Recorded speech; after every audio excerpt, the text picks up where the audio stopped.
réalité locale. Et c'est parti pour une nouvelle campagne de sensibilisation sur les cancers féminins, les cancers du col de l'utérus et les cancers du sein.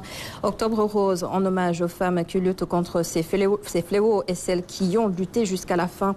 Durant tout le mois, vous pouvez aller vous faire dépister gratuitement dans les centres dédiés.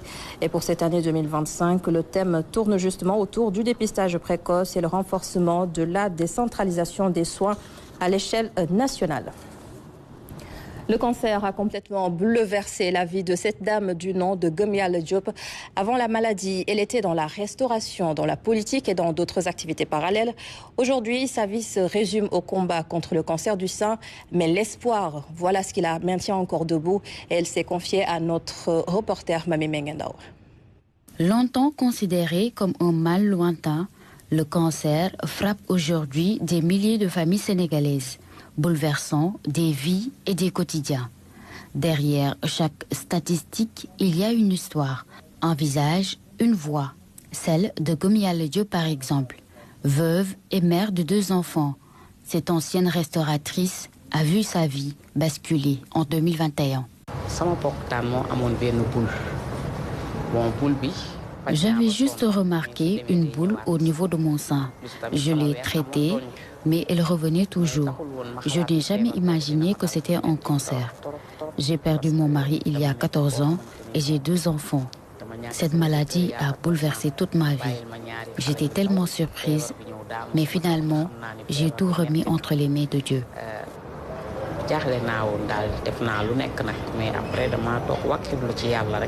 Après le choc du diagnostic, commence alors un autre combat, celui de l'accès aux soins.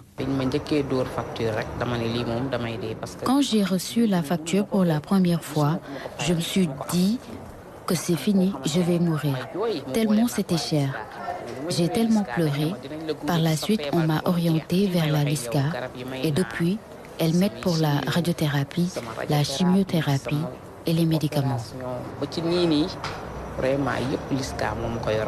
Au-delà de la douleur physique, Gomial Diop doit aussi affronter une autre épreuve, la stigmatisation, ce rejet social, parfois subtil, mais pesant. J'ai perdu beaucoup d'amis à cause de la maladie. J'avais besoin de leur soutien, mais ils m'ont tourné le dos. Certains ne répondent même plus à mes appels. Pour Gomiala, espoir en Dieu ne se limite pas à un seul nom. C'est une force motrice pour rebâtir sa vie. Au-delà du combat contre la maladie, son plus grand défi reste aujourd'hui de retrouver une place active dans la société. Depuis que je suis malade, je ne travaille plus. Pourtant, je suis diplômée et j'ai suivi plusieurs formations. J'aimerais vraiment reprendre mes activités car je dois prendre en charge mes enfants qui sont orphelins ainsi que ma famille. À travers son histoire, elle rappelle que derrière chaque malade du cancer se cache une vie à reconstruire, des rêves à accomplir et surtout une formidable volonté de renaître. Et avec nous sur ce plateau ce soir, le directeur général